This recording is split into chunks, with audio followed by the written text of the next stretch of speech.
Assalamu alaikum grade 9. I hope you all are fine. We are doing our topic chapter number 3 land and environment and our today's topic is impacts of climate on human life. आबो हवा के इंसानी ज़िंदगी पर असरात. Last lecture में हमने देखा था कि क्लाइमेट कहते किसे हैं और कौन सी उसके क्लाइमेटिक रीजन्स हैं. अब हम डिस्कस करते हैं कि जो क्लाइमेट है उसका क्या इफ़ेक्ट पड़ता है ह्यूमन लाइफ पे. सबसे पहले व्हाट इज़ क्लाइमेट. जो क्लाइमेटिक कंडीशंस हैं वो क्या होती हैं. जो वेदर कंडीशन है किसी भी जगह पे लॉन्ग टाइम पीरियड में जो हम उसे स्टडी करते हैं उसे हम कहते हैं क्लाइमेट. अब उसका इफेक्ट कैसे पड़ता है हम पर, ह्यूमन लाइफ पे, किसी भी जो डिफरेंट एरियाज़ हैं वहाँ पे, वो हम डिस्कस करते हैं. जो क्लाइमेट है उससे हमारा जो माशरती यानी सोशल इकनॉमिक, जो हमारी ट्रेड है, हर चीज़ इफ़ेक्ट होती है. कैसे इफ़ेक्ट होती है. जाहिर सी बात है, आप खुद नॉर्मली देखो, आपका क्लाइमेट है, जो वेदर चेंज होता है तो आपका जो फूड आइटम्स हैं वो चेंज हो जाती हैं, आपका खाना चेंज हो जाता है, आपके क्लोथ्स हैं वो चेंज कर देते हो. तो ये क्या चीज़ इफ़ेक्ट करता है आपको, लाइफ को इफ़ेक्ट करता है. सोशली कैसे इफ़ेक्ट करते हैं. जो ज़्यादा सर्दी होती है तो आप कहीं पे इवेंट्स पे अटेंड नहीं कर पाते. तो ये क्या होता है, ये सारी चीज़ें इनडायरेक्टली या एक दूसरे से लिंक्ड है. अगर क्लाइमेट चेंज होगा तो हमारी जो एक्टिविटीज़ हैं वो भी चेंज होती हैं. सबसे पहले जो आपका नंबर 1 पॉइंट है जिसके ऊपर आप हेडिंग दोगे, पहाड़ी सिलसिलों की आबोहवा, क्लाइमेट ऑफ माउंटेन रेंजेस. सबसे पहले हम देखते हैं फर्स्ट पॉइंट जिसके ऊपर आपने हेडिंग दी, पहाड़ी सिलसिलों की आबोहवा, क्लाइमेट ऑफ माउंटेन रेंजेस. यानी माउंटेन्स की बात की गई है, वहाँ पे जो लोग रहते हैं वो क्लाइमेट से कैसे इफ़ेक्ट होते हैं. यहाँ पे बात की गई है northern and north western mountain ranges. वहाँ पे जो क्लाइमेट है वो जो सर्दियों में जो वहाँ पे टेम्परेचर होता है वो बिल्कुल 0 डिग्री सेल्सियस होता है, यानी स्नोफॉल ज़्यादातर होती है. तो जिसकी वजह से वहाँ के लोगों की जो एक्टिविटीज़ हैं यानी ज़्यादातर बर्फ़बारी होती है और यहाँ के रहने वालों की तमाम सरगर्मियाँ मौसम सरमा में तकरीबन महदूद हो जाती हैं. जाहिर सी बात है, वहाँ पे स्नोफॉल होगा, स्नो की वजह से आपका एक जगह से दूसरी जगह जाना मुश्किल होगा. आपने जो पहले से चीज़ें स्टोर की होती हैं वो यूज़ करते हो, फूड आइटम्स वही यूज़ करते हो जो पहले से आपके घर पर मौजूद होती हैं. आपके कई सोशल इवेंट्स पर आप नहीं जा सकते, अटेंड नहीं कर पाते. क्यों? क्योंकि स्नो होती है विंटर सीजन में और आप उसके अकॉर्डिंग ही क्लोथ्स यूज़ करते हो, यानी वार्मर क्लोथ्स यूज़ करते हो. इसके साथ साथ लोग मौसम सरमा के शुरू होने से पहले खुराक और दीगर ज़रूरी अशिया अपने साथ जो है वो स्टोर कर लेते हैं, जिसकी वजह से वो आहिस्ता आहिस्ता जो विंटर सीज़न है वहाँ पे सर्वाइव कर पाते हैं. बाज़ लोग अपने मवेशियों को पहाड़ी इलाकों से लेके मैदानी इलाकों की तरफ मुंतकिल कर लेते हैं. क्यों? क्योंकि हमने देखा यहाँ पे जो विंटर सीज़न है वहाँ पे जो स्नोफॉल होती है, स्नो होती है, तो इन कंडीशंस में एनिमल्स का वहाँ पे सर्वाइव करना मुश्किल होता है. तो ये लोग क्योंकि अपने पास वहाँ पे एनिमल्स रखते हैं तो वहाँ पे जो माउंटेनस एरियाज़ हैं वहाँ से लेके प्लेन एरियाज़ जो कि ग्रीन एरियाज़ हैं वहाँ पर शिफ्ट कर जाते हैं ताकि एनिमल्स ईजिली वहाँ पर सर्वाइव कर सकें. बर्फ़ पिघलने से नदी नाले रवा दवा हो जाते हैं. यहाँ के रहने वाले लोग अपने मवेशियों को लेकर दोबारा इन इलाकों का रुख करते हैं. मौसम गर्मा में काश्तकारी लोगों का अहम पेशा है.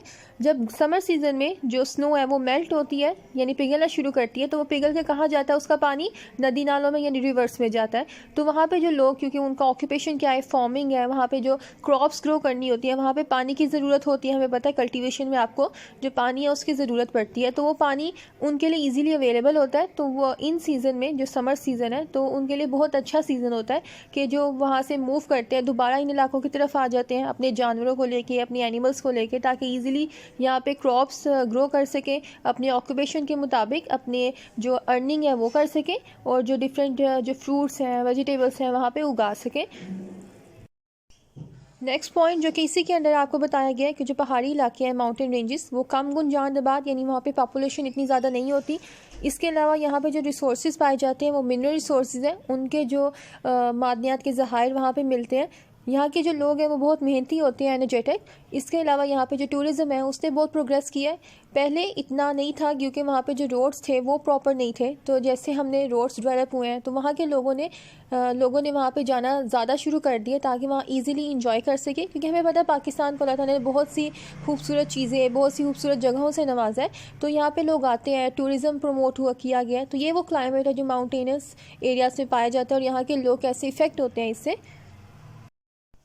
और ये आपके इम्पॉर्टेंट पॉइंट्स हैं जो हमने माउंटेनस एरियाज़ में देखे कि वहाँ पे जो क्लाइमेट कैसे है और वहाँ पे जो लोग हैं वो कैसे इफ़ेक्ट होते हैं. पॉइंट्स में आपको यहाँ पे बताए गए ताकि आप यहाँ से याद करना चाहो पॉइंट्स बना के, तो आपको याद जल्दी हो जाए और इस तरह आप उन्हें अटैम्प्ट कर सको. नेक्स्ट पॉइंट, जो आपका नेक्स्ट पॉइंट होगा उसके ऊपर आप हेडिंग दोगे मैदानी इलाकों की आबो हवा, क्लाइमेट ऑफ प्लेन्स।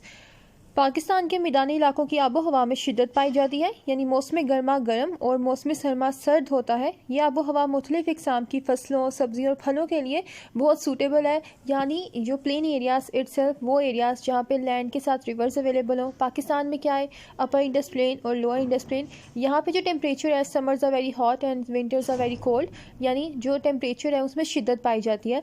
तो यहाँ के लोग उसके अकॉर्डिंग अपने क्लोथ्स यूज़ करते हैं। ऑब्वियसली जब ज़्यादा सर्दियाँ होंगी तो वो वार्मर क्लोथ्स यूज़ करेंगे, और जब ज़्यादा गर्मियाँ होंगी तो उसके अलावा उसके हिसाब से, जिस तरह गर्मियों में हम कपड़े यूज़ करते हैं, वो उसके अकॉर्डिंग क्लोथ्स यूज़ करेंगे। तो ये जो टेम्परेचर है, ये वहाँ पे जो क्रॉप्स हैं, वहाँ पे जो फ्रूट्स एंड वेजिटेबल्स हैं, उनकी ग्रोथ के लिए बहुत सूटेबल है। यानी कुछ क्रॉप्स ऐसी हैं जैसे गंदम हो गए, राइस हो गए, ये वो क्रॉप्स हैं जिन्हें अपना सीज़न चाहिए होता है ग्रो करने के लिए। तो जो समर सीज़न है, कुछ क्रॉप्स में जो समर सीज़न शदीद गर्मियाँ पड़ती हैं, वो उनके लिए सूटेबल होता है, उसमें वो ग्रो करती हैं। और कुछ क्रॉप्स ऐसी होती है जिनके लिए विंटर सीज़न सूटेबल होता है, यानी शदीद सर्दियाँ। तो इस तरह जो क्रॉप्स हैं, ये जो क्लाइमेटिक रीजन है यहाँ पे, वो सूटेबल है, अपने अपने सीज़न के हिसाब से जो क्रॉप्स हैं वहाँ पे ग्रो करती हैं। और इसी वजह से वहाँ पे जो लोगों का अर्निंग का सोर्स है वो क्या है, एग्रीकल्चर। जो उससे रिलेटेड इंडस्ट्रीज़ हैं वो वहाँ से अपनी अर्निंग करते हैं। तो क्योंकि यहाँ का क्लाइमेट है वो सूटेबल है क्रॉप्स के लिए।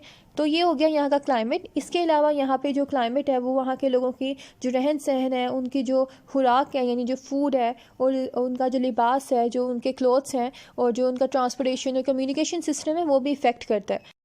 इसके अलावा यही इलाके गुंजानाबाद, यानी यहाँ पे पॉपुलेशन ज़्यादा पाई जाती है। जो हमने प्रीवियस लेक्चर्स में भी देखा, जो प्लेन एरियाज़ हैं वहाँ पे पॉपुलेशन सबसे ज़्यादा पाई जाती है, क्योंकि वहाँ का क्लाइमेट, वहाँ का जो टेम्परेचर है, वहाँ के जो इन्वायरमेंट है, वो सूटेबल होता है लोगों के लिए ज़्यादा। तो वहाँ पे लोग ज़्यादा रहते हैं, तो पॉपुलेशन भी वहाँ पर ज़्यादा पाई जाती है। और ये रहे इसके इम्पॉर्टेंट पॉइंट्स जो हमने हेडिंग देखी, क्लाइमेट ऑफ प्लेन्स।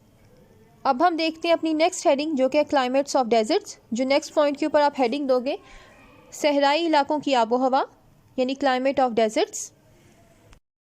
पाकिस्तान में सहराई इलाकों की आबो हवा बहुत गर्म और खुश्क है। दिन और रात के दर्जा हरारत में बहुत फ़र्क है।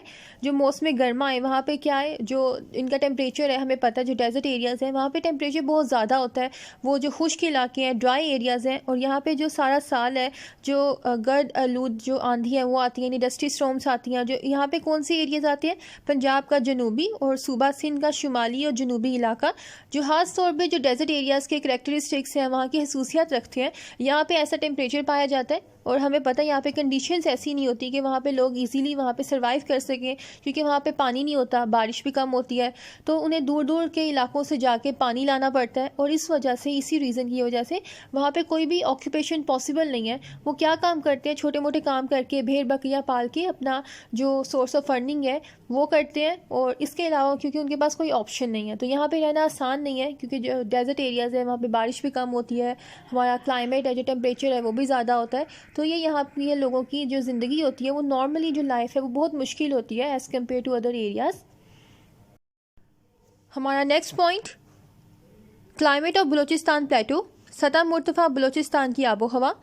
पाकिस्तान में सतह मुर्तफ़ा बलूचिस्तान की आबो हवा मौसम गर्मा में गर्म तरीन और मौसम सरमा में सर्द तरीन होती है। यानी यहाँ का टेम्परेचर कैसा होता है, hottest in summer and coldest in winters. मौसम सरमा में बाज़ बुलंद मुकामात पर बर्फ़बारी होती है। ये पाकिस्तान का खुश्क तरीन इलाका है, जो कि आपका एक MCQ भी बनता है कि पाकिस्तान का कौन सा इलाका सबसे खुश्क है।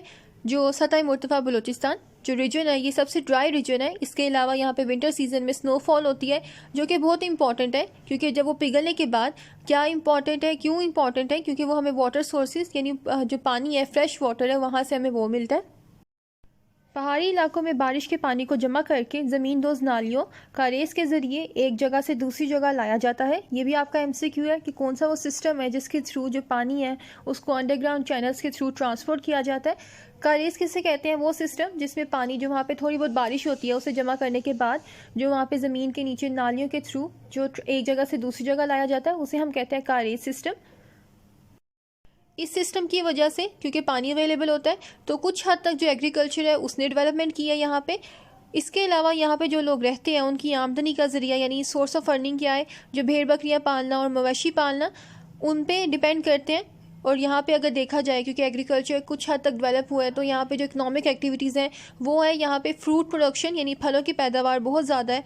और इसके अलावा क्योंकि रॉकी एरियाज़ हैं तो यहाँ पे मिनरल्स हैं वो बहुत ज़्यादा मिकदार में पाए जाते हैं, जो वहाँ की इकोनॉमिक एक्टिविटीज़ का हिस्सा है। And these are the important points of these two headings. And that's all for today. I hope class you all get it. तो अब आपने क्या करना है, इस टॉपिक को और जो शॉर्ट क्वेश्चंस अपलोड किए जाएंगे वो भी आपने याद करने के बाद अपनी कॉपीज या अपने रजिस्टर्स के ऊपर उन्हें लिखना है। ओके, अल्लाह हाफिज़।